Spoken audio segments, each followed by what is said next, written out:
Hello साथियों, स्वागत है आप सभी का आपके अपने YouTube channel art with Pravinder में। अब चूंकि बोर्ड के एग्ज़ाम काफ़ी नज़दीक हैं, इसलिए हम पिछले वर्षों के जितने भी क्वेश्चन पेपर हमारे पास अवेलेबल हैं एक एक करके उनको सोल्व करेंगे। तो इसी सीरीज में वर्ष 2019 में जो हमारा ड्राइंग का पेपर हुआ था उसका सेट ए आज हम हल करेंगे। पेपर को हल करने से पहले पेपर से रिलेटेड जितनी भी महत्वपूर्ण बातें हैं एक बार जल्दी से उनको देख लेते हैं। सबसे पहली बात तो ये कि जो हमारा पेपर होगा वो 60 नंबर का होगा और इसको हल करने के लिए हमारे पास 3 घंटे का समय होगा। ऊपर आप देख सकते हैं जो रोल नंबर का कॉलम है क्वेश्चन पेपर पर, इसके अंदर हमने अपना रोल नंबर लिखना है। इसके अलावा पेपर के दाईं साइड में पेपर कोड और सेट लिखा हुआ है, इन दोनों को आपने अपनी आंसर शीट के ऊपर लिखना होता है। एक महत्वपूर्ण बात यह है कि इस प्रश्न पत्र में 8 पृष्ठ हैं और टोटल 14 क्वेश्चन हैं। जब भी आप पेपर करते हैं तो ये चीजें पहले ही देख लें कि जितने पृष्ठ लिखे हुए हैं क्या आपके पेपर में उतने ही पृष्ठ हैं या नहीं है। कई बार क्या होता है कि आपके जो क्वेश्चन पेपर होता है उसकी पिन के अंदर से कोई पृष्ठ निकल जाता है, या फिर कई बार ऐसा भी हो जाता है कि टोटल क्वेश्चन यहाँ पर 14 दिखा रखे हैं तो कोई ना कोई क्वेश्चन प्रिंट नहीं हो पाता।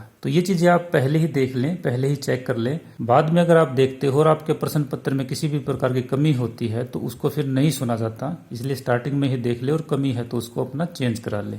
इनके अतिरिक्त एक महत्वपूर्ण सूचना ये है कि आपको जितनी भी सीटें हैं वो स्टार्टिंग में ही मिल जाएंगी। ड्राइंग का काम करने के लिए कोई अन्य सीट नहीं मिलेगी। इनके अलावा कुछ और सामान्य निर्देश दिए गए हैं। क्वेश्चन पेपर का पहला पार्ट उसको हम भाग ए बोलेंगे और उसके अंदर 1 से 8 तक के प्रश्न होंगे जो प्रत्येक प्रश्न 1 अंक का होगा और इन प्रश्नों के उत्तर को काटना या बदलना नहीं है। अगर ऐसा करते हो आप तो आपके उत्तर को निरस्त समझा जाएगा। इसके बाद क्वेश्चन पेपर का भाग ब होगा। इसके अंदर 9 से 12 तक के प्रश्न प्रत्येक 5 अंक के होंगे और 13वां प्रश्न पिंड ज्योमेट्री का होगा जो कि 7 अंकों का होगा। जो निर्देश नंबर 5 है इसको आपको ध्यान रखना है। इसमें कहता है कि मॉडल की सीट पर अपना सीट नंबर अवश्य लिखें। मॉडल की सीट का मतलब होता है वो सीट जिस पर आप मॉडल बनाओगे और सीट नंबर का मतलब होता है वो सीट यानी कि वो जगह जहां पर आप बैठे हो वो आपका सीट नंबर होगा। ये क्वेश्चन आपका 25 नंबर का होगा। अब सीट नंबर क्या होता है इसको समझने के लिए आप एक क्वेश्चन पेपर देख सकते हैं।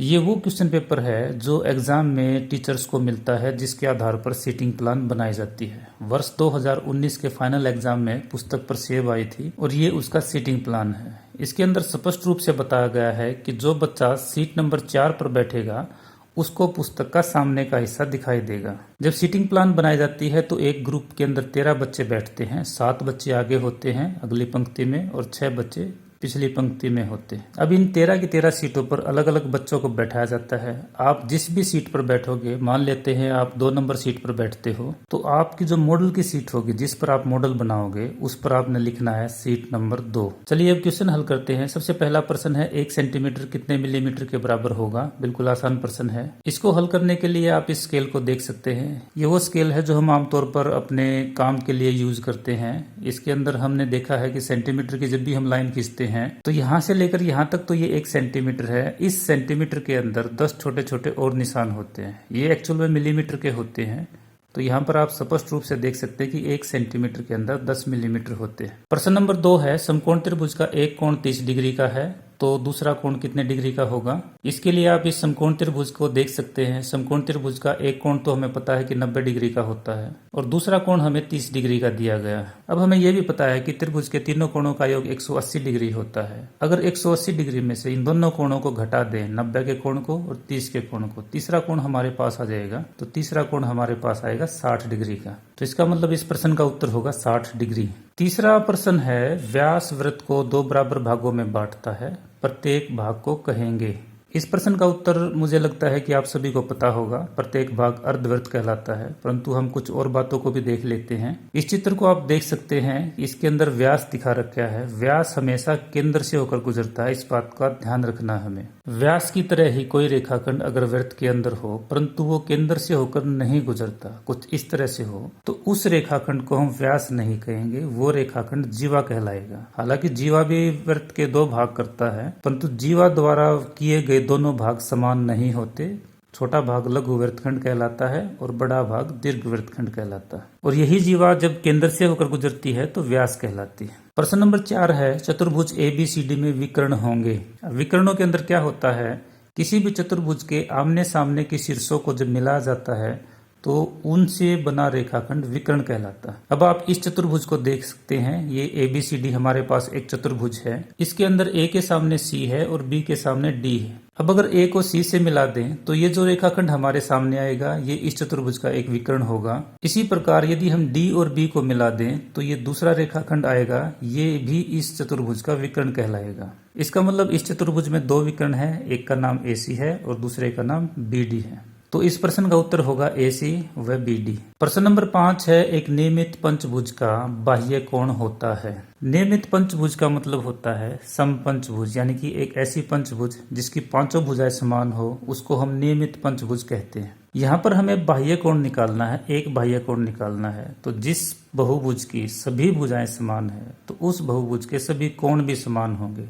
अब ये क्योंकि नियमित पंचभुज है तो इसकी पांचों भुजाएं समान होंगी, इसका मतलब पांचों कोण भी समान होंगे, पांचों अंतःकोण भी समान होंगे और पांचों बाह्य कोण भी समान होंगे। दूसरी महत्वपूर्ण बात यह है कि अंतःकोणों का योग हमेशा प्रत्येक बहुभुज में अलग अलग होता है। जैसे त्रिभुज के अंतःकोणों का योग 180 डिग्री होता है, चतुर्भुज के अंतःकोणों का योग 360 डिग्री होता है, पंचभुज के अंतःकोणों का योग 540 डिग्री होता है, परंतु बाह्य कोणों का योग हमेशा 360 डिग्री होगा। चाहे वो त्रिभुज है, चाहे चतुर्भुज है, चाहे पंचभुज है, चाहे किसी बहुभुज की 1000 भुजाएं हैं, बाह्य कोणों का योग हमेशा 360 डिग्री होगा। जब हमें एक कोण निकालना होता है तो हम भाग करेंगे टोटल कोणों के योग को जितनी कोणों की संख्या है उतने से, यानी कि पंचभुज के बाह्य कोणों का योग होता है 360 डिग्री। हम इसको भाग कर देंगे 5 से, क्योंकि पंचभुज के बाह्य कोणों की संख्या 5 होती है। अगर हम इसको 5 से भाग करेंगे तो हमारे पास प्रत्येक कोण अलग अलग आ जाएगा। इसका मतलब ये होगा कि पंचभुज का प्रत्येक बाह्य कोण 72 डिग्री का होगा। अगर हमें प्रत्येक अंतःकोण निकालना हो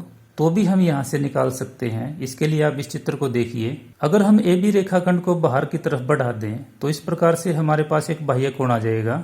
बाह्य कोण हम निकाल चुके हैं कि पंचभुज का प्रत्येक बाह्य कोण 72 डिग्री का होगा। यह नियमित पंचभुज की बात है यहाँ पर। अब इस नियमित पंचभुज का एक बाह्य कोण और एक अंतःकोण, ये दोनों आपस में रैखिक युग्म बनाते हैं, यानी कि इन दोनों का योग 180 डिग्री होगा। अब अगर बाह्य कोण 72 डिग्री का है और हम 180 में से 72 डिग्री घटा दें तो आपका अंतःकोण भी आ जाएगा। मतलब ये हुआ कि नियमित पंचभुज का प्रत्येक अंतःकोण 108 डिग्री का होगा। तो अगर पेपर में कोई इस प्रकार का क्वेश्चन आ जाता है कि किसी नियमित बहुभुज का कोई अंतःकोण निकालना हो और हमें अंतःकोण निकालने का सूत्र नहीं ज्ञात हो, तो हमें एक बाह्य कोण निकालना है और उस बाह्य कोण को 180 में से घटाकर हम अंतःकोण को आसानी से निकाल सकते हैं।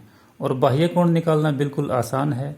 बाह्य कोणों का योग हमेशा 360 होता है और जितने भी टोटल कोण है, जैसे पंचभुज में 5 होते हैं, षटभुज में 6 होते हैं, अष्टभुज में 8 होते हैं, तो अगर अष्टभुज के 360 डिग्री को हम 8 से भाग करेंगे तो एक बाह्य कोण आ जाएगा और उस बाह्य कोण को 180 में से घटाएंगे तो अंतःकोण आ जाएगा। प्रश्न नंबर 6 है, अर्धवृत्त में बना कोण होता है। इसका उत्तर सभी को पता होगा। इसका उत्तर है ऑप्शन A 90 डिग्री। वैसे इस वर्ष जो एग्जाम होंगे 2021 के अंदर, इसके अंदर ड्राइंग के अंदर हमारे 2 चैप्टर पूर्ण रूप से कटे हुए हैं, एक वृत्त का, एक अंतर्गत और परिगत आकृतियों का। इसलिए प्रश्न नंबर जो 3 है ये भी वृत्त से संबंधित है और प्रश्न नंबर जो 6 है ये भी वृत्त से संबंधित है।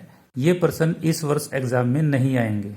प्रश्न नंबर 7 है, हमारे पास एक समचतुर्भुज है, इसके अंतर्गत एक वृत्त खींचा जाता है तो वह कितनी भुजाओं को स्पर्श करेगा। इसके उत्तर के लिए आप चित्र देख सकते हैं। यहाँ पर हम स्पष्ट रूप से देख सकते हैं कि अगर समचतुर्भुज के अंदर वृत्त खींचा जाता है तो वो चारों भुजाओं को स्पर्श करेगा। मतलब ये हुआ कि इसका जो उत्तर है वो है ऑप्शन D 4। हालांकि अंतर्गत और परिगत आकृतियों के अंदर ये क्वेश्चन आता है और ये भी इस वर्ष के सिलेबस से कटा हुआ है, तो ये भी आपका एग्जाम में नहीं आएगा। प्रश्न नंबर 8 काफी इंपॉर्टेंट है। ये कहता है इनमें से कौन सा ठोस नहीं है। ड्राइंग के अंदर ठोस का मतलब होता है कि एक ऐसी वस्तु जो त्रिआयामी होती है, यानी कि जिसके तीनों आयाम हो। आयाम का मतलब है लंबाई, चौड़ाई और ऊंचाई। जिस वस्तु के तीनों आयाम है वो वस्तु ठोस कहलाएगी। तो इसका जो ऑप्शन A है बेलन, B ऑप्शन है शंकु और जो D ऑप्शन है घन, ये तीनों के तीनों ठोस के अंदर आती है। जो C ऑप्शन है वृत्त, ये ठोस आकृति नहीं है। तो इसका सही उत्तर होगा ऑप्शन C वृत्त। प्रश्न नंबर 9 से लेकर 12 तक ये कोण है, 5-5 नंबर के आते हैं ये। इसमें प्रश्न नंबर 9 है, AB रेखा के बाहर मध्य में दिए बिंदु P से लंब गिराइए। ये प्रश्न कुछ इस तरह से बनेगा, इसका चित्र आप देख सकते हैं। 9 से लेकर 12 तक के चारों सवाल कैसे बनेंगे, इनकी वीडियो मैं बना चुका हूं, उनका लिंक आपको डिस्क्रिप्शन बॉक्स में मिल जाएगा। फिर भी अगर आपको नहीं मिलता तो आप कमेंट कर सकते हैं, मैं अलग से उनका लिंक आपको बता दूंगा। प्रश्न नंबर 10 समबाहु त्रिभुज का है, जिसका आधार और ऊंचाई दी गई है। ये प्रश्न कुछ इस तरह से बनेगा। प्रश्न नंबर 11 समषटभुज का है, ये हमने विशेष विधि से बनानी है, ये कुछ इस तरह से बनेगी। और प्रश्न नंबर 12 है वर्ग के अंतर्गत एक समबाहु त्रिभुज बनाइए। वैसे तो ये चैप्टर इस वर्ष के लिए कटा हुआ है, अंतर्गत और परिगत आकृतियों के अंदर आता है ये, परंतु फिर भी आप जानना चाहते हैं कि ये कैसे बनेगा, तो इसका चित्र यहाँ पर आप देख सकते हैं। इसके बाद प्रश्न नंबर 13 सॉलिड ज्योमेट्री का है, जो कि 7 नंबर का आता है। इसमें दिया गया है कि एक बेलन है जो क्षितिज धरातल पर स्थिर खड़ा है। इसका सामने और ऊपरी दृश्य हमने बनाना है। ऊंचाई 5 सेंटीमीटर और वृत्त का व्यास 3 सेंटीमीटर दिया है। इसकी भी वीडियो मैंने बना रखी है, उसका लिंक भी नीचे डिस्क्रिप्शन में मिलेगा आपको। फिर भी अगर आपको नहीं पता चलता तो आप कमेंट करके बता सकते हैं, मैं स्पेशल उसका लिंक आपको दे दूंगा। ये कुछ इस तरह से बनेगा, यहाँ पर इसका चित्र आप देख सकते हैं। प्रश्न नंबर 14 मॉडल से संबंधित है। इसके अंदर किताब पर सेब हमने बनानी है। इसके अंदर जो मुख्य बातें हैं उसको आपने ध्यान रखना है। पहली बात तो ये कि शेडिंग के लिए आप रंगों का भी प्रयोग कर सकते हैं या फिर पेंसिल से भी शेडिंग कर सकते हैं। दूसरी बात यह है कि अनुपात, समानुपात और दृष्टिक्रम के सिद्धांत का भी आपने ध्यान रखना है। और तीसरी बात यह है कि किसी भी अवस्था में फुटे का प्रयोग नहीं करना और ना ही प्रकार का प्रयोग करना है। पुस्तक पर सेब की मैं 2 वीडियोज बना चुका हूं, एक वीडियो ये है और दूसरी वीडियो ये है। इनका भी लिंक आपको डिस्क्रिप्शन बॉक्स में मिल जाएगा। एक वीडियो के अंदर तो मैंने पुस्तक पर सेब का सामने दृश्य बनाया है और दूसरी वीडियो के अंदर मैंने पुस्तक पर सेब का साइड वाला दृश्य बनाया है। तो इन सभी वीडियोज को आप देख सकते हैं। आपको आज की वीडियो कैसी लगी कमेंट करके जरूर बताएं। अगर आपको वीडियो पसंद आई है तो वीडियो को लाइक जरूर करें, साथ में चैनल को भी सब्सक्राइब करें। आज की वीडियो में इतना ही, अगली वीडियो में जल्द ही फिर मिलेंगे। धन्यवाद।